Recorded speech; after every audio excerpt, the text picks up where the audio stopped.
Alors peut-être qu'avant, vous n'y pensiez même pas. Vous faisiez, vous avanciez, vous décidiez. Peut-être que ça n'avait pas autant d'impact à ce moment-là.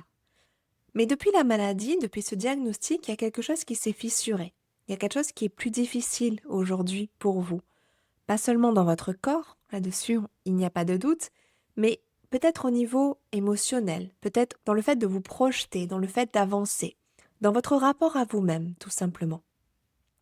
De quoi parle-t-on dans cet épisode? On parle de confiance en soi. Peut-être qu'aujourd'hui, vous vous retrouvez à douter. Peut-être qu'aujourd'hui, vous vous retrouvez à hésiter. Peut-être qu'aujourd'hui, vous vous demandez si vous êtes encore capable. Cette confiance que peut-être que vous aviez avant, il y a quelque chose qui s'est cassé, il y a quelque chose qui est à reconstruire suite à un diagnostic de maladie chronique. Comment vous pouvez la retrouver? C'est tout le sujet de l'épisode d'aujourd'hui.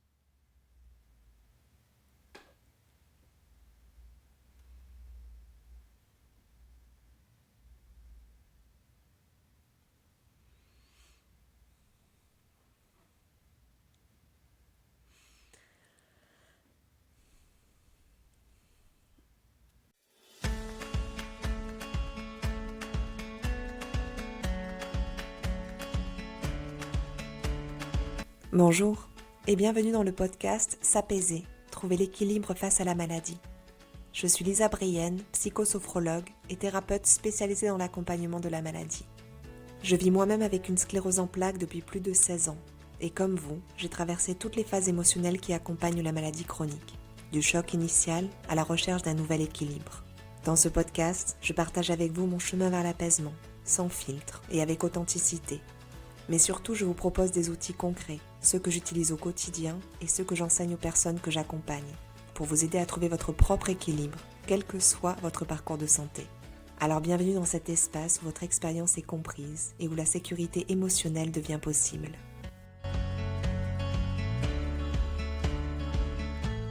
Bienvenue dans ce nouvel épisode de podcast autour de la confiance en soi face à la maladie chronique. Alors, pourquoi cet épisode ? Parce que la maladie chronique, quelque part, une maladie, un diagnostic de maladie ou le fait de vivre avec une maladie et toutes ses douleurs et tout ce que ça implique, ça ne va pas venir toucher que le corps. Ça vient vraiment jouer au niveau mental, au niveau émotionnel, ça vient quelque part perturber toute notre identité. Ça vient perturber notre rapport à nous-mêmes, notre manière d'avancer dans la vie, notre manière de voir la vie et de nous projeter avec elle, notre confiance en nos capacités, quelque part. Si je vous en parle aujourd'hui, c'est parce que c'est quelque chose que je connais très bien et je vous ferai beaucoup de parallèles avec des choses que j'ai moi-même vécues. Je vous parlerai souvent de ce que j'ai pu traverser, de ce qui s'est construit. Aussi parce que récemment, il s'est passé quelque chose au sein de ma propre famille et cette réflexion m'a parlé. Je me suis dit, tiens, et si j'en faisais un épisode? Parce que quelque part, c'est quelque chose qui est déposé en permanence par les personnes que j'accompagne dans un côté bien-être émotionnel face à une maladie chronique. Et aussi parce que c'est quelque chose que j'ai vraiment envie de transmettre ici. Reprendre confiance, c'est possible, c'est vraiment possible. Mais si vous écoutez tous les épisodes depuis le début, vous savez que ça n'est pas quelque chose qui se fait en un claquement de doigts et ça n'est pas quelque chose qui se fait en faisant semblant d'aller bien ou en disant à tout le monde: «Je vais bien, pas de souci», quelque part en cherchant à s'auto-persuader que ça va et qu'on est capable. Au fond, c'est un sable mouvant, quelque chose qui s'est quelque part déconstruit et qui convient de reconstruire pas à pas. Et pourquoi plus précisément cet épisode? Comme je vous disais, c'est parce qu'il s'est joué quelque chose avec mon père récemment, qui allait bien. Mon père a été pilote de ligne, donc c'est quelqu'un qui a pris de grandes décisions, qui devait être en permanence très mental, exactement chercher, prendre la meilleure décision au meilleur moment, qui a toujours été avec un cerveau très construit dans l'analyse de peser le pour et le contre, et quelque part, sans dire qu'il débordait de confiance en lui, qu'il était obligé d'être dans la confiance pour pouvoir prendre de grandes décisions très impactantes qui pouvaient jouer sur la vie des gens. Et il a vécu un accident, quelque chose, à un moment où il s'est retrouvé à sentir la faiblesse, la faille de son corps. Ce que moi j'ai vécu à 23 ans, lui, il a eu la chance de le vivre plus tard, on va dire à 66 ans, avec ses doutes, en fait, d'un seul coup, que son corps, il ne lui appartenait plus complètement, ou en tout cas, il y avait des choses qu'il ne pouvait pas maîtriser, qui ne pouvait plus lui permettre de se sentir pleinement en confiance dans ses capacités. Et ça a été très déstabilisant. Ça a été déstabilisant pour moi de le voir comme ça. Ça a été déstabilisant pour lui d'un seul coup de plus pouvoir agir pour pouvoir se sentir bien, pour pouvoir agir par rapport à plein de choses, puisque désormais il avait un risque d'AVC à tout moment. Et souffert éventuellement d'avoir des opérations pour pouvoir aller mieux, pour que ça puisse être reconstruit. Et c'est vraiment cette réflexion autour de bah, désormais, en fait, je me sens plus en confiance. C'est comme si mon corps n'était plus mon allié, je ne pouvais plus lui faire confiance. Alors évidemment, je ne peux que comprendre ça. Moi, je l'ai vécu très tôt, donc j'ai appris à me construire avec ça. Et ça a été une longue discussion où il me posait la question, mais comment as-tu fait pour te reconstruire? Lui, il a vu ça de l'extérieur, mais comment ça s'est passé intérieurement? Parce qu'il faut le vivre pour le comprendre, ce que c'est cette reconstruction de la confiance en son corps, de la confiance en soi, de la confiance en ses capacités, de se projeter, d'avancer. C'est fastidieux, en fait, c'est un vrai chemin. Et du coup, toute cette interrogation-là qu'il a eue, je l'ai vu, en fait, où je l'ai vu dans ses doutes, dans cette appréhension, dans cette perte de confiance, d'autant plus pour quelqu'un qui, en apparence, montrait qu'il avait confiance en ses capacités, et il savait, de toute façon, il n'avait pas le choix que de savoir dans son ancien métier. Et ça m'a vraiment questionnée de me dire, tiens, et si je faisais un épisode autour de ça? On parle beaucoup de confiance en soi, mais de cette reconstruction, comme j'en parlerai un peu plus tard dans l'épisode, pour le coup, pour ma part, ça n'est pas la même chose parce qu'au fond, de base, et ça je le dirais, je n'avais déjà pas confiance en moi avant. Donc la maladie est venue amplifier quelque chose qui était déjà préexistant. Donc je partais avec des bases qui étaient déjà plus ou moins en négatif. Par contre, je vois, ça m'a mis face à une personne qui portait d'une sorte de je sais ce que je dois faire, je sais ce que je dois mener, je sais comment gérer mon corps. Il se connaissait par cœur avec tous les jet lag, tout ce qu'il vivait en permanence. Il avait à faire attention à ce corps en permanence. Mais là, ce corps a failli. Et ça a été comment on reconstruit ça. C'est là tout le point de cet épisode. D'où ce petit parallèle et cette mise à nu dans lequel je vous explique un petit peu ce que je traverse au moment où j'enregistre cet épisode.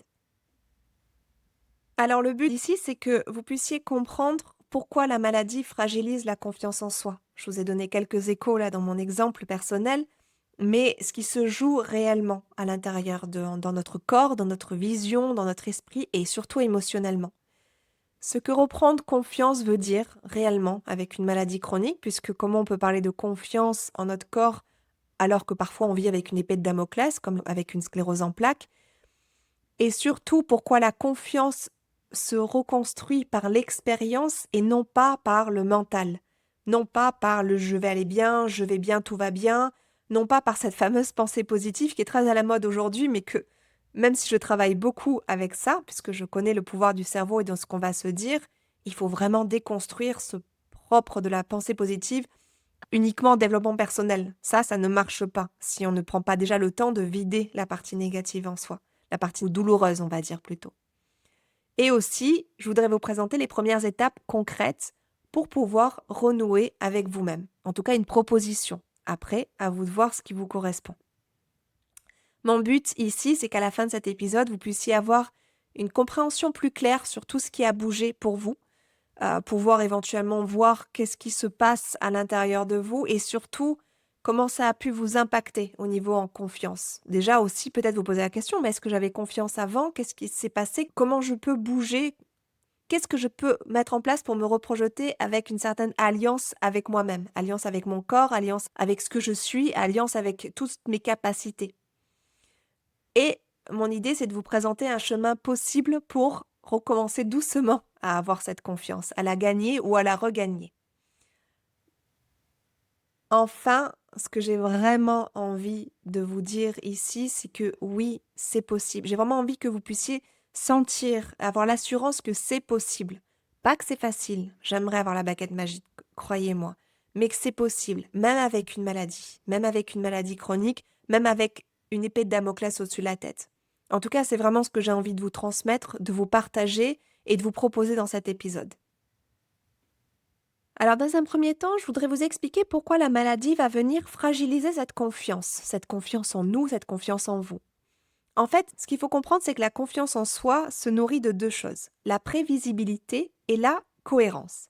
Par prévisibilité, j'entends que je connais mes capacités, je sais ce que je suis capable de faire, je peux compter sur moi, comme je vous le disais par exemple en présentation dans le cas de mon père. Dans un deuxième temps, la cohérence, j'appelle ça aussi la congruence. Être congruent, c'est-à-dire que ce que je ressens à l'intérieur de moi, c'est ce que je suis en mesure de présenter aux autres. C'est ce que je montre aux autres. Être congruent, c'est-à-dire que je me montre tel que je sens que je suis réellement. Je présente aux autres ce que je vibre intérieurement. C'est pour ça que très souvent, ce que j'ai envie de laisser transmettre dans ce podcast, ça n'est pas l'image d'une personne qui est très forte, qui sait exactement ce qu'elle doit faire, qui a survécu à la maladie, qui va se battre. Parce que je ne suis pas ça, concrètement. C'est un vrai sujet et je sais que peut-être qu'à des moments, j'ai laissé paraître ça, mais j'ai autant de failles que vous, j'ai autant un manque de confiance sur plein de choses que plein d'autres personnes. Et c'est juste que j'ai pas envie de présenter l'image d'une femme forte, d'une personne forte face à la maladie. C'est d'autant plus important pour moi qu'une personne, une fois en consultation, j'en ai beaucoup parlé dans ma newsletter et dans plein d'endroits, une personne que j'accompagne depuis très longtemps en consultation m'a dit: «Mais toi, Lisa, tu es un roc. Tu es notre roc à tous». Ça m'a touchée vraiment parce que je me suis dit: «C'est cette image que je renvoie, OK, tant mieux éventuellement». De toute façon, souvent en thérapie, on a besoin de sentir que le thérapeute en face, il tient la route, ce qui est le cas. Sinon, je pourrais pas faire ce métier. Mais en fait, je suis un roc, non pas parce que j'ai tout surmonté, parce que je suis forte et parce que, j'ai réussi à tout faire. Je suis un roc parce que, et je le dis tout le temps, j'ai une armada énorme autour de moi. J'ai appris à connaître mes capacités, j'ai appris à connaître mes limites, j'ai appris à reconstruire certaines capacités que je n'avais pas du tout avant. Je sais que c'est fluctuant en permanence. La confiance en soi, c'est pas un jour je me réveille et j'ai confiance en moi. La confiance en soi et en moi, par la même occasion, il y a des choses sur lesquelles on a confiance, il y a des choses sur lesquelles je me sens en confiance et des choses sur lesquelles je ne me sens pas du tout en confiance. Et en l'occurrence, les endroits où je me sens pas du tout en confiance, alors j'aime pas le mot armée, mais j'ai plein d'aides autour de moi. J'ai des acupunctrices avec qui je travaille, j'en ai même deux parce que des deux travaillent pas de la même façon. J'ai une naturopathe qui m'a indiqué comment me nourrir, qu'est-ce que je pouvais mettre comme nourriture anti-inflammatoire. Je travaille avec elle. Et j'ai mon médecin, sans parler de la partie thérapie, puisque en tant que thérapeute, je suis moi-même suivie en supervision et j'ai moi-même mes propres thérapeutes. Du coup, c'est tout un pan de vie, en fait, où je suis pas moi seule, toute seule. Il y a tellement d'endroits où je peux pas y arriver toute seule. Il y a tellement d'endroits où je manque cruellement de confiance en moi. Et du coup, j'ai besoin en permanence d'avoir un regard extérieur, quelqu'un qui vient raviver, qui vient travailler. Pourquoi là, je manque de confiance? Qu'est-ce que je peux mettre en place pour me sentir plus en confiance, pour apprendre? Parce que parfois, ce qu'il faut comprendre, c'est que la confiance en soi, c'est une compétence intrinsèque. C'est-à-dire que c'est à l'inverse d'une compétence extrinsèque, qui est une compétence que l'on apprend à l'extérieur de soi. Je dis toujours, n'importe qui peut apprendre à parler chinois, par exemple, ou japonais. Ça va juste être, on va apprendre, apprendre, apprendre. On va travailler plus ou moins dur en fonction des capacités et en fonction surtout du taux d'intérêt, parce que si ça nous intéresse pas du tout, on a peut-être moins envie. Quand on est passionné et qu'on a vraiment envie, on apprend plus facilement. Mais ça, c'est une compétence extrinsèque. Une compétence intrinsèque comme la confiance en soi, l'estime de soi, c'est quelque chose en fait qui se construit en le vivant intérieurement. Parce que je vais le vivre intérieurement au fur et à mesure, ça va se construire. Parce que je vais faire des choses qu'à l'époque je me pensais pas du tout capable de faire, alors petit à petit, je vais du coup me dire: «Ah en fait, ah tiens en fait j'y arrive. Ah tiens en fait, ah c'est mieux que ce que je pensais. Ah et puis un jour, ah en fait je sais le faire. Ah tiens, comme je le fais de plus en plus, maintenant ouais j'ai confiance en moi, je sais que ça je sais le faire». Mais ça se construit complètement. Et après, évidemment, avec la confiance en soi, c'est de savoir avoir le juste dosage entre confiance en soi, humilité, pour dire de toute façon, il y a peut-être des choses que je sais faire, mais je peux me remettre en question et me dire que de toute façon, ça pourrait aussi ne pas toujours être parfait et que je peux toujours aussi aller plus loin. Ça, c'est d'un choix, c'est une réflexion qu'on peut mener. Donc, prévisibilité et congruence, ce qu'il faut savoir, c'est que la maladie chronique va venir perturber les deux. Le corps devient complètement imprévisible, les symptômes varient, on ne sait pas très bien à quelle sauce on va être mangé, cette épée de Damoclès au-dessus de la tête. Donc on peut plus se projeter, se fier à son énergie, se fier à son corps comme on pouvait le faire avant. Il n'y a plus rien qui est prévisible, il n'y a plus rien qui peut être prévisible, on perd cette partie-là. Évidemment, en plus, la partie congruence, la partie du coup cohérence entre ce que nous on vibre et ce qu'on présente aux autres, c'est là aussi où ça peut être défaillant, c'est que très souvent, on va avoir envie de montrer l'image de quelqu'un de fort parce qu'on a envie de se convaincre qu'on est fort, que c'est OK, qu'on ressent rien, qu'on va pouvoir avancer envers et contre tout, serrer les dents, mais à l'intérieur, très souvent, ça reste en souffrance. Parfois même, c'est ignoré, mais ça reste en souffrance et le corps, il craque et il a souvent tendance à montrer tout ce qu'on cherche à fuir. Je dis toujours, ce qu'on fuit nous poursuit. C'est ce décalage-là qui va venir abîmer notre cohérence interne. C'est pour ça que les deux sont tellement mis à mal. C'est pour ça que la prévisibilité et la cohérence sont tellement mis à mal. Je peux vous donner l'exemple d'une personne que j'ai accompagnée qui était atteinte de sclérose en plaques et qui, d'un seul coup, alors qu'elle était très organisée, se faisait plus du tout confiance pour planifier quoi que ce soit. Elle avait tellement peur d'annuler. Elle avait tellement peur de plus pouvoir rien prévoir. Il n'y avait plus aucune prévisibilité. Une autre personne qui m'a dit: je vais devoir arrêter mon travail. Avec cette maladie, je ne pourrai jamais continuer, je ne serai plus capable. La question était: mais là maintenant, vous êtes capable. Et comme je le racontais aussi, moi, à 23 ans, qui démarrais ma vie professionnelle, qui n'avait pas de compagnon, et la première chose que je me suis dit, c'est qui va vouloir de moi et comment je vais pouvoir travailler avec ça, comment je vais pouvoir me projeter dans la vie. En ce qui me concerne, comme je disais, la confiance en soi, la confiance en moi, elle était déjà pas vraiment très très vaillante à la base. Donc c'est venu amplifier un phénomène qui était déjà existant. Et c'est là où vraiment il y a quelque chose à pouvoir venir travailler autour de ça. Qu'est-ce que ça veut dire? Qu'est-ce qui se passe? Qu'est-ce qu'on peut mettre en place par rapport quand il y a déjà un endroit qui est en souffrance au niveau de la confiance en soi. Tout ça pour dire que ça se crée, ça se travaille, ça se fait. Alors, deuxième point ici, ce que reprendre confiance veut vraiment dire. C'est pas youpi lala, comme je vous disais, un beau jour je me réveille et j'ai super confiance en moi et tout va bien. Aussi, reprendre confiance ne veut pas dire retrouver exactement la personne qu'on était avant. Parce que fondamentalement parlant, il y a quelque chose qui est venu bouger. Donc, on ne peut pas redevenir exactement la personne avec l'insouciance, s'il y avait de l'insouciance avant, si c'était possible, qu'on était avant. Ça veut dire construire cette nouvelle personne, construire ce nouveau self, construire ce nouveau soi, en fait, avec ses nouvelles limites, son nouveau rythme.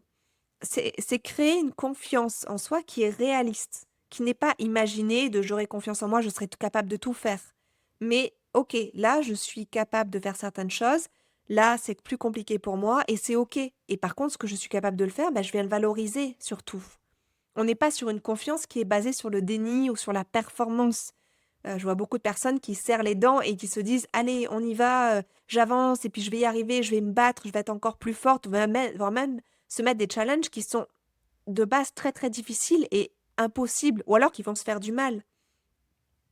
C'est un peu une métaphore ici, ce serait un petit peu le fait de changer d'appartement. Dans un premier temps, si vous changez d'appartement, il va falloir reprendre tous les repères. Peut-être qu'au début, vous allez vous cogner, vous allez pas trouver les interrupteurs, peut-être qu'il est plus petit, il y a des choses qui ont bougé. Vous êtes obligé de prendre le temps et le cerveau est obligé de faire ce chemin-là, de prendre le temps de s'adapter à cette nouvelle réalité. Et peu à peu, on apprend à réinvestir l'espace, à l'habiter, à en faire le nôtre en fait, à pouvoir l'investir complètement. C'est pareil pour ce corps, c'est à travailler, à construire, à reconstruire. C'est vraiment ça, reprendre confiance avec la maladie, c'est revenir habiter ou réhabiter, habiter tout simplement ce nouveau corps. J'ai une personne, par exemple, son but ultime, c'était de revenir exactement la personne qu'elle était avant. Je veux retrouver ma vie d'avant, je veux retrouver mon énergie d'avant. Avant, j'étais cette fille joyeuse, cette fille qui faisait plein de choses pour les autres, qui aidait, qui passait son temps en fait à donner d'elle-même, qui était pétillante. Cette personne-là, elle n'est pas éteinte, mais cette personne-là, exactement dans cette légèreté, insouciance, comme ça ne va pas, ça sera peut-être plus possible en l'état. Ça n'empêche pas que la partie pétillant, joyeux, pleine de vie, à aller aider les autres, ça ne veut pas dire que ça n'est plus possible. mais ce sera fait autrement. Et ça, c'est parfois ce qui est le plus difficile. C'est OK, je peux continuer à faire, mais ça sera légèrement autrement. En troisième point, la confiance va donc se reconstruire par l'expérience et pas par la pensée. C'est comme je vous disais, vraiment avec cette notion de l'importance de construire, de faire. Il y a tout ce qu'on va penser mentalement, mais tant qu'on n'est pas passé dans l'action, on va pas le vivre intérieurement. Et c'est ça, cette notion de compétence intrinsèque. C'est parce qu'on va le vivre intérieurement qu'on va être capable de pouvoir se répéter et de vivre qu'on en est capable. C'est pas la pensée positive. C'est pas le je me suis capable, je vais y arriver, je vais m'en sortir, je suis forte, cette maladie ne va pas m'abattre. Ça vient vraiment de l'expérience. C'est parce qu'on va faire un petit peu et qu'on va voir que c'est possible qu'on va refaire et qu'on va prendre cette confiance. Au début, c'est tout petit et c'est OK puisqu'il faut le temps, puisque concrètement, même au niveau du cerveau, il y a des connexions synaptiques à créer, à recréer et c'est très juste. L'avantage, c'est que chaque petite réussite, chaque défi qu'on va mettre qui est à son rythme, chaque limite qui est respectée, honorée, ça va être de la confiance qui va se reconstruire. L'exemple ici que j'ai le plus fort, c'est une personne que j'ai accompagnée autour de la peur et de la terreur d'être fatiguée. Et je l'ai compris, et je le comprends d'autant plus parce que c'est quelque chose que j'ai extrêmement vécu quand j'étais plus jeune. C'était vraiment cette notion de comment je fais, j'ai peur d'être fatiguée, j'ai peur d'être fatiguée. Et du coup, c'était je peux pas sortir là parce que sinon je vais être trop fatiguée. Ou si je sors ce soir, je vais pas pouvoir aller travailler demain parce que sinon je vais être trop fatiguée. Et c'était une terreur énorme de manquer de sommeil. On est d'accord que c'était complètement délétère et très mauvais parce que forcément, cette terreur de manquer de sommeil, ben, ça mettait le système nerveux dans un état de surstress, de surrégime, qui faisait que le corps était en tension, qui fait que notre système nerveux sympathique était activé, ce qui fait que quelque part, en fait, on ne trouvait pas un sommeil réparateur et on était déjà en tension. La fois d'après, au moment de sortir, on était déjà fatigué, donc on se disait, je vais pas tirer sur la corde. Donc, on mettait plus de joie dans notre vie. Et donc, qui dit plus de joie, dit pas d'endroit de respiration du cerveau. Et petit à petit, se mettait tout un cercle vicieux de je suis pas capable, je pourrais pas, de toute façon, j'ai trop de fatigue, je vais jamais y arriver. Et spontanément, le corps s'épuisait, vraiment. Ça se vérifiait vraiment d'un point de vue physique. C'est tout un point à reconstruire la confiance sur, ben, en fait, je vais tester. Je vais tester, mais peut-être effectivement, je vais faire différemment. Je vais tester, et puis cette fatigue-là, ben, je peux m'autoriser à faire, je sais pas, une micro-sieste ou ne serait-ce une méditation de 20 minutes. Je sais que c'est souvent ça que je construis, c'est un moment où on peut lâcher le cerveau. Alors méditation, c'est de sophrologie, quelque chose qui vient apaiser, complètement canaliser notre système nerveux pour pouvoir faire en sorte que le corps lâche un bon coup et qu'il se ressource. Et parfois, c'est beaucoup plus régénérateur qu'une nuit de 12 heures. Même, c'est clairement plus régénérateur qu'une nuit de 12 heures. Ou que d'être resté à la maison à ruminer et être dans cette perte de confiance et cette terreur d'être fatigué. Donc, du coup, de s'être empêché de vivre quelque chose qui pourrait être joyeux. Vraiment, c'est ça qui est important. Ça se reconstruit. C'est quelque part, j'ai envie de dire, tout est possible parce que on le sait aujourd'hui, grâce aux neurosciences et grâce à toute cette avancée, notre cerveau, en fait, il continue à construire en permanence. Il fait des liens et il crée de connexions synaptiques, donc cette connexion qu'il y a entre les neurones en permanence. Donc, ça veut dire que tout est possible. On peut toujours amener à construire ça, à condition d'être congruent, à condition d'être clair avec soi-même, à condition de s'autoriser à vivre selon sa limite qu'il faut avoir testé pour le ressentir pleinement. Si on prend l'exemple de la fatigue, effectivement, j'ai pas la même énergie, et la personne avec qui je travaillais, pareil, hein, j'ai pas la même énergie qu'une personne qui n'est pas touchée par une maladie chronique. Par contre, cette énergie, j'ai appris à travailler autour. J'ai appris à être accompagnée en naturopathie pour avoir une nourriture qui fait attention à l'inflammation, qui me permet de gagner de l'énergie plutôt que de manger des choses qui vont venir tuer cette énergie, donc d'avoir une vraie hygiène de vie là-dessus. Parce qu'aussi, je fais un métier qui demande une hygiène de vie. J'ai une maladie qui demande une hygiène de vie. Donc, c'est un respect pour mon corps, un respect que j'ai construit. Ça fait 17 ans maintenant que j'ai cette maladie, que j'ai appris à construire. Je ne l'ai pas fait au début. Il y avait trop de déni, c'était trop brutal. Mais ça se construit doucement. Et parce que, au fur et à mesure, on sent que l'énergie est possible, et parce qu'on va faire une soirée et qu'on se rend compte qu'en fait, c'est possible, et bien petit à petit, on va apprendre à moduler. On va construire cette partie-là. C'est tout doux, ça peut être très très doux, à condition de le faire en étant en accord avec soi-même, en se connaissant. C'est vraiment alors l'arme, encore une fois, j'aime pas ce mot-là, mais c'est le premier qui me vient à l'esprit. C'est l'arme la plus belle qu'on puisse avoir, c'est la connaissance de soi. Et ça, souvent, ça demande vraiment de passer par un travail personnel. Quand on travaille sur soi, quand on est accompagné, on a cette partie, cette possibilité de se découvrir, de découvrir qui on est, comment on fonctionne, ou surtout quand on vit avec une maladie ou quand il y a eu un diagnostic, de se redécouvrir. De se redécouvrir différemment, pas en moins bien, pas en pire, pas avec des limites, mais de se redécouvrir. Et dans ces moments-là, clairement, il y a beaucoup de choses qui sont possibles. Et dans ces moments-là, d'autant plus même, je trouve que la confiance en soi, elle est d'autant plus forte qu'on a traversé une épreuve très difficile, voire traversé le pire, en fonction de la maladie, en fonction de ce qu'on vit, et on a survécu, on est toujours là, et on avance. C'est waouh quand même.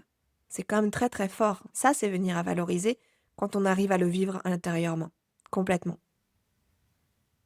Quatrième et dernier point ici, je voudrais vraiment du coup vous proposer comme chemin possible, de renouer avec vos ressources intérieures. J'en ai beaucoup parlé déjà tout au long de l'épisode, mais c'est vraiment comprendre, et c'est ce que je dis toujours, vous n'êtes pas que cette maladie. En soi, la maladie n'a pas enlevé qui vous êtes profondément. Par exemple, cette personne que j'accompagne qui est pétillante, joyeuse, lumineuse, solaire, ça n'a pas enlevé ça. Elle est toujours cette partie-là.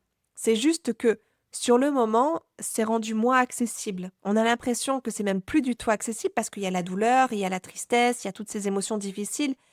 Mais au fond, c'est toujours là. On a une centaine de sous-personnalités, une centaine de petites parties de nous dans notre cerveau, dans notre psyché. On en a 16 qui sont VIP, sont souvent celles qu'on est de l'enfance, mais on a une centaine de sous-personnalités. Et ces personnalités-là, elles sont toujours là. Et pouvoir renouer avec elles, c'est aussi ça, ce qui va permettre de reprendre confiance, de se souvenir de la personne lumineuse qu'on est. Parce que je suis persuadée que vous avez tous et toutes, vous qui écoutez, autant de lumière qui n'a pas pu partir. Vous êtes, vous existez de par la force des choses, c'est déjà un miracle de la vie. Et vous avez toute votre lumière. Et c'est ça qu'il y a à venir recontacter, c'est ça qu'il y a à venir regarder, se souvenir de tout ce que vous avez traversé, de tout ce que vous avez surmonté. Et peut-être que cette épreuve-là, il y en a eu d'autres avant. Voilà, je dis souvent, et dans les personnes que j'accompagne, il y a souvent cette notion de choc émotionnel précurseur à la maladie. Et concrètement, ça se dit à demi-mot, mais au fond, on sait qu'il y a quand même souvent un lien, il y a souvent des choses qui ont été douloureuses et un choc émotionnel, quelque chose qui a déclenché des symptômes.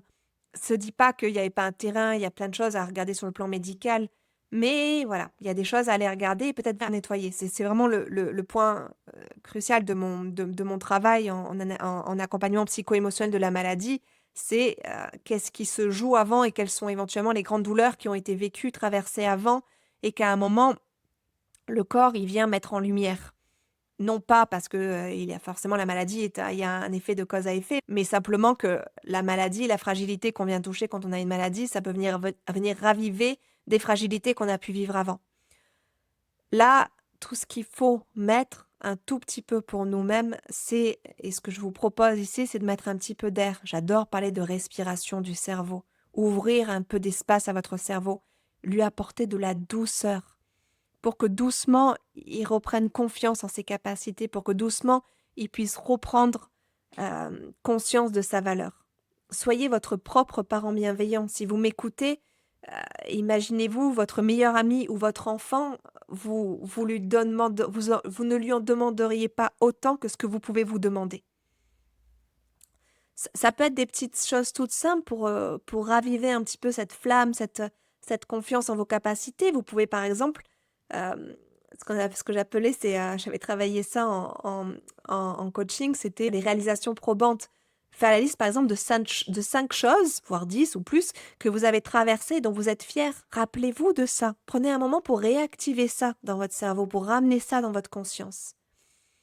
Trouvez aussi une des qualités que vous avez, que la maladie n'a pas effacées.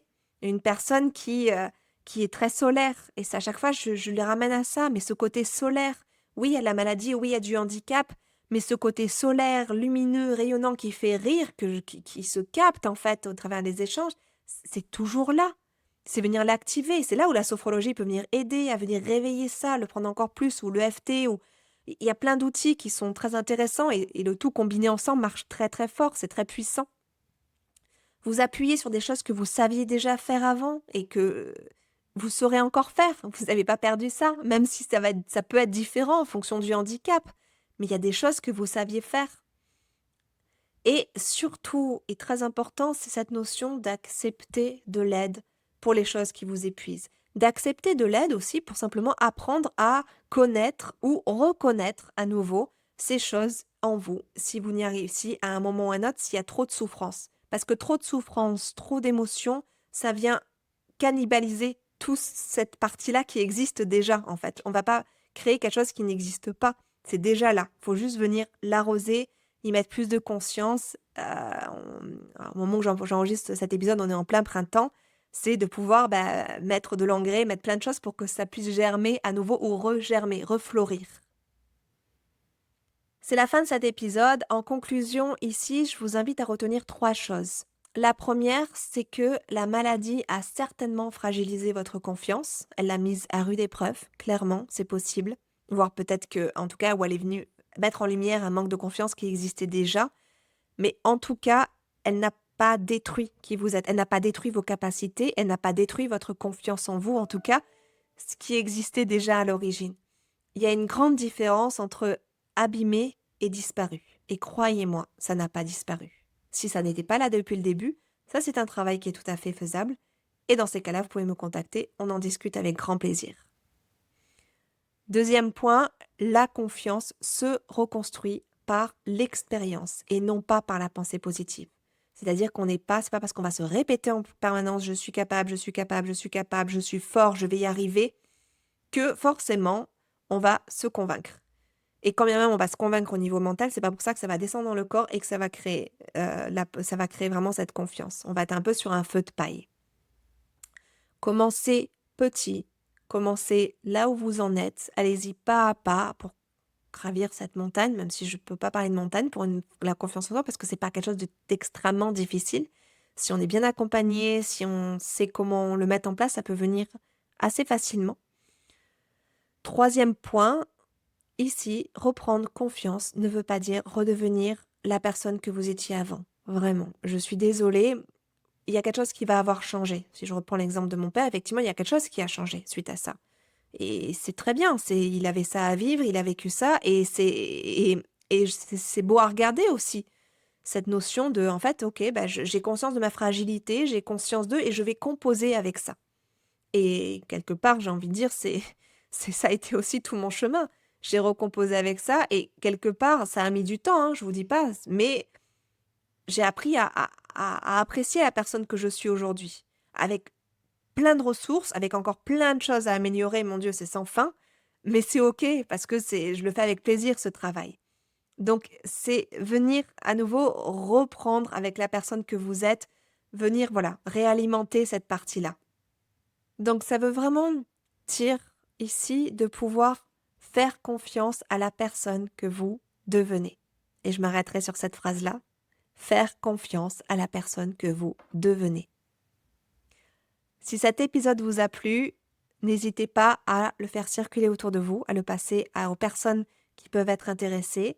Si vous regardez sur YouTube, vous pouvez vous abonner sur YouTube, m'écrire, je réponds à tous les commentaires. Si vous m'écoutez sur la plateforme de votre choix, n'hésitez pas à laisser 5 étoiles pour m'aider à le faire connaître et à le diffuser au plus grand nombre de personnes qui sont touchées par une maladie chronique et qui ont besoin d'entendre des messages comme celui-ci. Et je vous remercie beaucoup pour votre fidélité. Je vous souhaite à tous et toutes une merveilleuse journée, soirée, après-midi, où que vous soyez. Et je vous dis à très bientôt dans un nouvel épisode. Au revoir.